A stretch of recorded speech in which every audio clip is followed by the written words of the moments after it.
अस्सलाम वालेकुम दोस्तों, आज मैं आपके लिए मटर पुलाव बनाने की एक बड़ी ही लाजवाब रेसिपी लाई हूँ। आपने मटर पुलाव तो कई मर्तबा बनाया होगा, लेकिन क्या आपने कभी बनारसी मटर पुलाव बनाया है? ये कराची में औरंगी टाउन की बहुत ही फेमस रेसिपी है। तो आज मैं आप लोगों के साथ शेयर करूँगी आलू मटर का पुलाव बनाने की एक बिल्कुल न्यू डिफरेंट रेसिपी। जायका इतना मज़े का होगा कि इसके आगे गोश्त का पुलाव भी फेल हो जाएगा। तो चलिए हम देख लेते किस तरीके से हमने आलू मटर का बनारसी पुलाव बना के तैयार किया है। कौन सी ऐसी ख़ास चीज़ें हैं जो इसमें डाली जाती हैं जिसकी वजह से ये पुलाव बहुत ही मज़े का बनता है। इसके लिए आपने करना क्या है, 1 चम्मच यहाँ पर आपने सौंफ लेनी है। हरी मिर्चें मैंने ली थी 8 से 10 अदद, पुदीने के पत्ते लिए आधी गड्डी, हरा धनिया लिया है डंडी समेत आधी गड्डी। तो ये सारी चीज़ें अब हमने मिक्सी के जार में डालनी है। साथ में थोड़ा सा इसमें हमने पानी डालना है। तो चलिए अब हम इन सारी चीज़ों को पीस के इसकी चटनी बना के तैयार कर लेते हैं। तो यहाँ पर देखिए मैंने इसे अच्छी तरह से पीस लिया है। ये चटनी हमारी बनके तैयार हो चुकी है। तो चलिए अब हम मटर पुलाव बनाना शुरू करते हैं। इसके लिए सबसे पहले हमने कुकिंग ऑयल लेना है। तो यहाँ पर टोटल मैंने 1 कप भर के कुकिंग ऑयल ले लिया। अब इसमें मैं प्याज डालूँगी। ये प्याज वही है जिसकी रेसिपी मैंने कल आप लोगों के साथ वीडियो अपलोड की थी कि प्याज के लच्छे काट के किस तरह से आप स्टोर कर सकते हैं। तो मैं आपको दिखा रही हूँ क्योंकि उस वीडियो को आप लोगों ने बहुत ज़्यादा पसंद किया है। लेकिन उसमें आप लोगों ने मुझसे ये भी पूछा कि अगर लाइट हमारी ज़्यादा देर के लिए गई हुई हो तो क्या हम इसे स्टोर कर सकते हैं। तो भाई आप अपने हिसाब से देख लें, थोड़ी सी प्याज फ्रीज़ करके देखें। अगर आपको लगता है कि लाइट बहुत ज़्यादा जाती है तो एकदम ज़्यादा प्याज आप स्टोर ना करें, पहले थोड़ी सी चेक कर लें, तभी आपको अंदाज़ा होगा कि आप कर सकते हैं या नहीं कर सकते हैं लॉन्ग टाइम के लिए प्याज को स्टोर। साबुत गरम मसालों में तेज़पात के पत्ते लिए 4 से 5 अदद, 1 चम्मच ज़ीरा है, दालचीनी का टुकड़ा है 3 इंच के बराबर का, 5 बड़ी इलायची थी, बादियान के फूल थे 4 अदद, लौंग थी 10 से 12 अदद, काली मिर्च के दाने लिए थे 10 से 12 अदद। तो ये साबुत खड़े गरम मसाले हमने इसमें ऐड कर देने हैं। तो यहाँ पर देखिए मैं आपको दिखा रही हूँ, प्याज देखिए हमारी बिल्कुल सही है। तो यहाँ पर मैंने आपको कल वीडियो में बताया था कि जैसा कि आजकल प्याज बहुत सस्ती है, तो रमज़ान आने से पहले आप ये प्याज इस तरह से लच्छे काट के स्टोर कर सकते हैं। प्याज के बहुत ही बेहतरीन सी स्टोर हो जाती है। रमज़ान के दिनों में आपको ज़्यादा से ज़्यादा इबादत करने का टाइम मिलेगा। एक तो आपकी सेविंग भी होगी, पैसों की भी बचत होगी, क्योंकि जैसे ही रमज़ान का महीना आता है प्याज बहुत महंगी हो जाती है।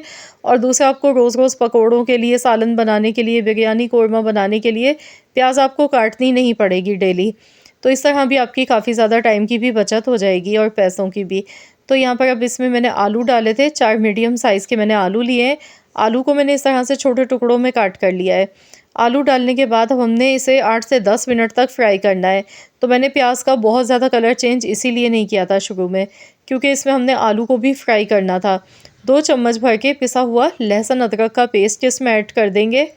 अब हमने आलू को इतनी देर तक फ्राई करना है जब तक कि आलू जो है वो कलर चेंज नहीं कर लेते हैं, हल्का हल्का सा गुलाबी कलर इन पर नहीं आ जाता है, तब तक हमने आलू को अच्छी तरह से फ्राई करना है। 8 से 10 मिनट लग जाते हैं।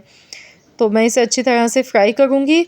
और प्याज वाली वीडियो अगर आपको देखनी है तो आप मेरे चैनल पर विज़िट कर लें। कल ही मैंने वीडियो अपलोड की थी, बहुत डिटेल में मैंने एक एक चीज़ उसमें बताई है।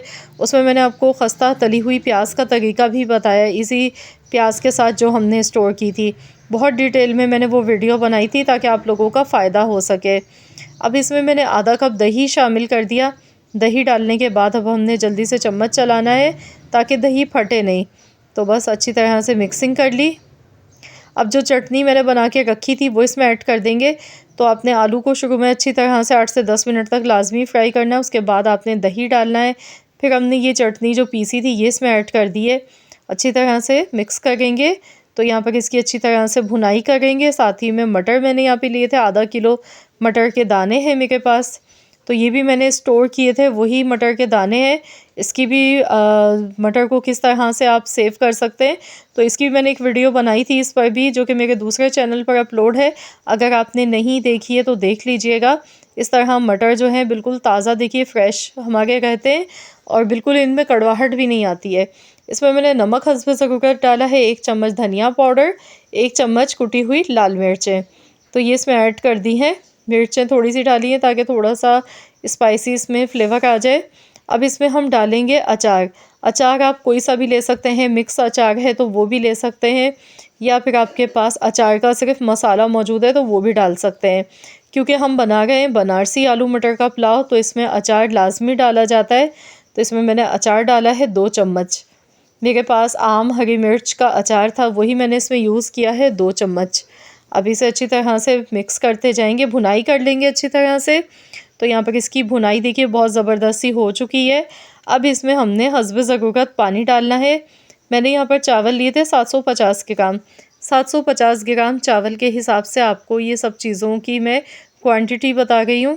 अब हम इसमें केवड़ा वाटर डालेंगे। ये केवड़ा एसेंस नहीं है, अगर एसेंस है तो आपने 1 से 2 ड्रॉप्स ही लेने हैं, क्योंकि उसका जो फ्लेवर होता है बहुत ज़्यादा स्ट्रॉन्ग होता है।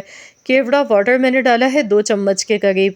अब इसमें नमक भी आप चेक कर लीजिएगा, तो नमक यहाँ पे कम था तो मैंने यहाँ पर नमक मज़ीद और इसमें ऐड कर दिया। इसके साथ ही मैं यहाँ डाल गई हूँ चिकन क्यूब। चिकन क्यूब से बहुत अच्छा सा इसका जायका आएगा। अगर चिकन क्यूब नहीं है तो चिकन पाउडर भी यूज़ कर सकते हैं, या फिर आपके पास चिकन का अगर स्टॉक है, यखनी मौजूद है तो वो भी आप इसमें यूज़ कर सकते हैं। इससे जायका बढ़ जाता है चावल में। अब मैंने यहाँ पर चावल लिए थे 750 ग्राम बासमती चावल थे। आधे घंटे पहले मैंने अच्छी तरह से इन्हें वॉश करने के बाद भिगो कर रख दिया था। चावल इसमें ऐड कर दिए हैं। तो यहाँ पर देखिए 3 से 4 मिनट हो गए हैं पकते हुए। हरी मिर्चें साबुत मैंने इसमें डाली हैं। तो यहाँ हम देख लेते हैं, चावल अभी काफ़ी ज़्यादा कच्चे हैं, 60% ही अभी गले हैं। तो बस मैं इसे कवर कर दूँगी ताकि हमारे चावल बहुत जूसी बने। तो यहाँ ढक्कन लगा के मैं इसे 10 मिनट के लिए हल्की आंच पर पकाऊंगी। 10 मिनट के बाद अब आपको मैं दिखा गई हूँ। तो अब हमने अभी इसमें चम्मच नहीं चलाना है। ऊपर से फ्राई की हुई प्याज इसमें डालेंगे, घी डालेंगे 2 टेबल स्पून भर के आपने ऊपर से घी डालना है। इससे ये होगा कि चावल का एक एक दाना अलग अलग खिला हुआ मिलेगा और दिखने में बहुत अच्छा लगेगा आपको ये आलू मटर का पुलाव। तो चलिए अब हम देख लेते हैं। 5 मिनट के लिए मैंने मज़ीद और दम लगा दिया था। तो चलिए अब हम चेक करते हैं। माशाल्लाह खुशबू तो बहुत ही ज़बरदस्त इसकी आ गई है, बहुत ही ज़बरदस्त सी खुशबू आ गई है। पूरा किचन हमारा महक रहा है इसकी खुशबू से। ये देखें माशाल्लाह चावल का एक एक दाना देखिए कितना खिला हुआ बन के तैयार हुआ है। माशाल्लाह आप इसकी लुक चेक करें तो मैं तो आपसे कहूँगी 100% कि आप लोग लाजमी इस रेसिपी को ट्राई करें।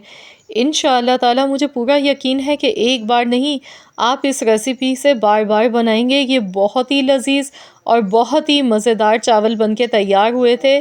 तो बनारसी स्टाइल आज हमने इसे बनाया है, और यकीन मानिए जब आप ये बनाएंगे ना पुलाव, तो खाने वालों का बस मज़ा ही दोबाला हो जाएगा, हाथों को रोकना मुश्किल हो जाएगा। बहुत ही मज़ेदार बनता है। इसके साथ आपने दही, हरी मिर्च, पुदीने का रायता बना लेना है, बहुत ही अच्छा लगता है। तो ज़रूर आप लोग इस रेसिपी को ट्राई करें और अपना फ़ीडबैक मेरे साथ ज़रूर शेयर कीजिएगा। मुझे कमेंट्स में बताइएगा कि आप सबको मेरी ये रेसिपी कैसी लगी है। अगर रेसिपी पसंद आई है तो वीडियो को आपने लाइक करना है, शेयर करना है अपने दोस्तों के साथ, फैमिली मेम्बर्स के साथ। चैनल पर नए हैं तो चैनल को भी ज़रूर एक बार सब्सक्राइब कर लीजिएगा, ताकि आपको मेरी हर नई आने वाली वीडियो का नोटिफिकेशन सबसे पहले फ्री में देखने को मिल सके। तो फिर मिलते हैं इंशाअल्लाह ताला एक और नई यूनिक रेसिपी के साथ। तो जब तक के लिए अल्लाह हाफ़िज़।